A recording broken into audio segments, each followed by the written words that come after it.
Hay que tener en cuenta que en la batalla de Gaugamela, en el 331 a.C., Alejandro ganó porque era un buen estratega, no porque estuviera en superioridad de condiciones. En realidad estaba en inferioridad, eran 40.000 macedonios contra 250.000 persas. O sea, Persia tenía todas las de ganar, pero Alejandro, como era un buen militar, y también, obviamente, no lo he comentado, pero fue discípulo del filósofo griego Aristóteles. Entonces Alejandro, como recibió una buena instrucción militar, consiguió dividir al ejército persa y venció a Darío III Codomano en la batalla de Gaugamela en el 331 a.C. y a sus 25 años Alejandro se convirtió en el emperador del mundo conocido y extendiendo, fijaos, su imperio hasta la India. ¿De acuerdo? Aquí tendríamos la India. ¿Vale? Entonces agrandamos un poquito más. Entonces Alejandro ocupó toda esta zona de aquí, ¿de acuerdo? Lo que es después Irak, Irán, Afganistán, Pakistán y la India. Estamos utilizando las fronteras actuales. Por tanto, Alejandro llevó su imperio, vamos a poner esto un poquito más grande. Alejandro llevó su imperio desde la zona de Grecia, los Balcanes, Grecia, toda la zona de Asia Menor, toda la zona de, de Siria, el Líbano, Israel, Jordania, Egipto, parte de Arabia Saudí, Irak, Irán, Afganistán, Pakistán y la India. A sus 25 años se convirtió en el rey de todo el mundo conocido. Alejandro Magno murió en el año 323 a.C. No sabemos realmente de qué murió, si de una enfermedad o envenenamiento. En el año 323 a.C. Alejandro Magno murió y sus generales se dividieron el imperio, y a eso se le llama el Tratado de Triparadiso. El caso es que el general Casandro se quedó con la zona de Grecia y Macedonia. El general Casandro se quedó con la zona de Grecia y Macedonia. El general Lisímaco se quedó con la zona de Asia Menor, la actual Turquía. Y ahora vienen los dos generales griegos de Alejandro más importantes. El general Ptolomeo se quedó con la zona de Egipto, el desierto del Sinaí, la zona de Israel, Jordania, el Líbano, Siria, y fundó el imperio Ptolemaico. Y el general Seleuco se quedó con la zona de Mesopotamia y fundó el imperio Seleucida. Son dos imperios griegos que proceden del imperio alejandrino, de esta división del Tratado de Triparadiso.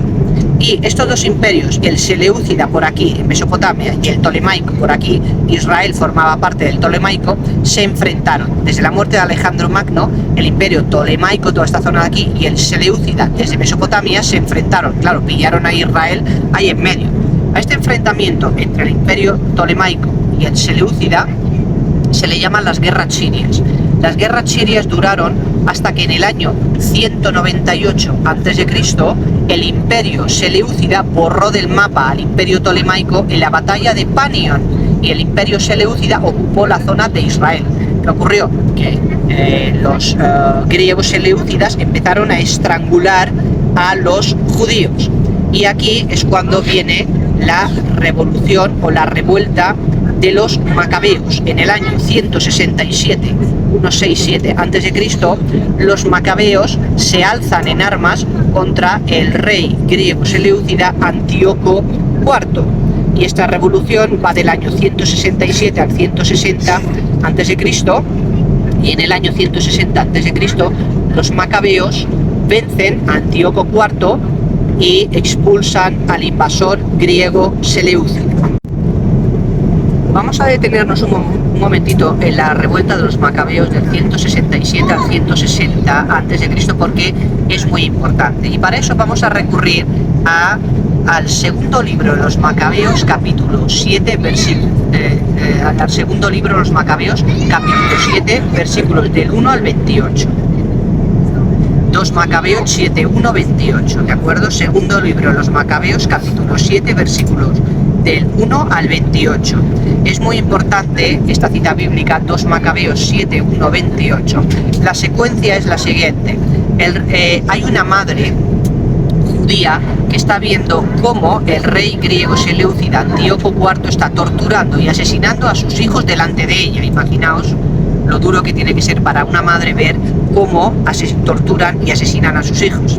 En 2 Macabeos 7:1-28, la madre, antes de que asesine Antíoco IV, griego seleucida, a uno de los hijos de esta mujer, la madre le dice a su hijo: hijo, no te preocupes, porque el Dios que lo ha creado todo de la nada se apiadará de ti en la otra vida. Segundo libro de los Macabeos 7, el capítulo 7, versículos de 1 al 28 es muy importante. Esto tiene lugar, como hemos dicho, durante la revolución de los Macabeos del 167 al 160 antes de Cristo. Es muy importante porque aquí aparecen 2 conceptos nuevos en la Biblia. Primero, aparece el concepto de ex nihilo, ¿de acuerdo? Ex nihilo significa que Dios crea lo material de la nada. Con esta cita bíblica, primero, cuando la madre dice: no te preocupes, hijo, porque el Dios que lo ha creado todo de la nada. Hay que tener en cuenta que hasta ese momento, cuando la Biblia habla de crear, no se refiere a la creación material, sino a dar sentido a la existencia humana. Pero a partir de esta cita bíblica, 2 Macabeos 7:1-28, aquí cuando la madre dice: no te preocupes, hijo, porque el Dios que lo ha creado todo de la nada, aquí sí que se refiere ya por primera vez en la Biblia a la creación material, que es que Dios crea lo material de la nada. A eso se le llama creación ex nihilo. Pero también aparece el concepto de vida eterna. Hasta ese momento, porque hasta ese momento los judíos no tenían el concepto de después de morir, de una vida junto a Dios. Cuando le dice: no te preocupes, hijo, porque el Dios que lo ha creado todo de la nada, aquí es la creación ex nihilo, la creación material de la nada. Por tanto, aquí aparece por primera vez la creación material. No hay nada y Dios crea lo material. Y aparece el concepto de vida eterna, porque este Dios que lo ha creado todo de la nada se apiadará de ti en la otra vida. Por tanto, aquí también en 2 Macabeos 7:1-28 aparece el concepto de vida eterna. Para ir resumiendo y acabando ya, bueno, los años van pasando y ya nos ubicamos en el año 63 a.C. La República de Roma estaba en plena expansión. La reina judía Salomé muere y los judíos no quieren problemas con el general romano Pompeyo, que trabajaba para la República de Roma. No hablamos de Imperio Romano, sino todavía de la República de Roma. Entonces los romanos ocupan pacíficamente Israel y Pompeyo pone como gobernador a un tal Antípatro. Y después de Antípatro reinó Herodes I el Grande, que es el Herodes de la Navidad, el Herodes de los Santos Inocentes, el 28 de diciembre. Bueno, el caso es que en ese momento en la República de Roma había un primer triunvirato, que eran 3 generales: Pompeyo, Craso y Cayo Julio César. Formaron un primer triunvirato, por así decirlo, una unión de 3 generales dentro de la República, pero este primer triunvirato fue, por así decirlo, en las sombras, fue extraoficial. Entonces, en torno al año 60 a.C. se formó un primer triunvirato: Pompeyo, Craso y Cayo Julio César.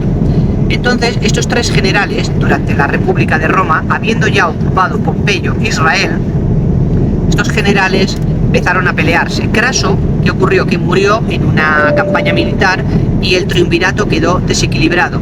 Entonces Julio César, por razones varias, estaba acumulando mucho poder político porque obtenía grandes victorias militares en la zona de la Galia, en la actual Francia, y llegó hasta Britania, a hacer incursiones en Britania. Entonces el Senado romano se temió un golpe de estado de Julio César. Entonces Julio César y Pompeyo se enfrentaron.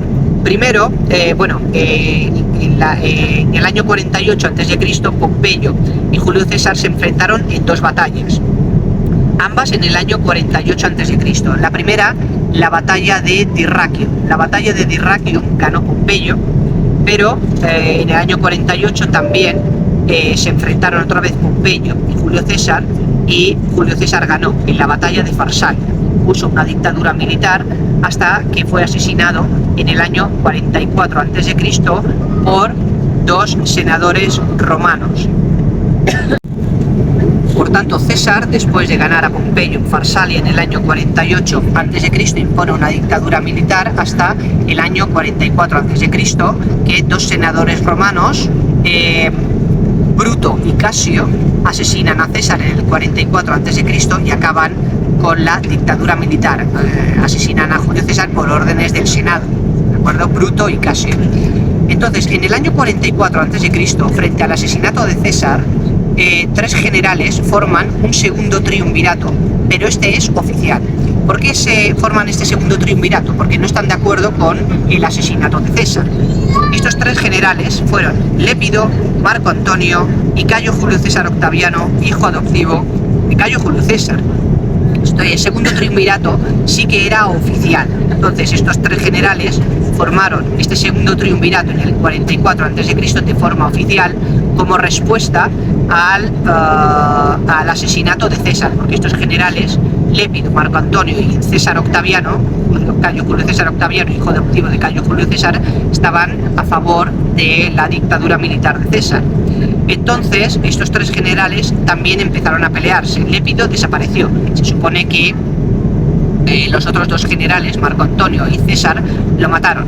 Y en el año 31 a.C., Marco Antonio y Cayo Julio César Octaviano, hijo adoptivo de Cayo Julio César, en el 31 a.C., se enfrentaron en la batalla naval de Actium, que fue una auténtica carnicería, hubo miles de muertos, ¿de acuerdo? Entonces, en el año 31 a.C., Marco Antonio, que estaba casado con Cleopatra VII, la Cleopatra más famosa, Marco Antonio, y Cayo Julio César Octaviano, hijo adoptivo de Cayo Julio César, se enfrentaron en la batalla naval de Actium en el año 31 a.C., ganó Octaviano y Pompeyo regresó a Egipto y Marco Antonio y su esposa Cleopatra VII decidieron suicidarse.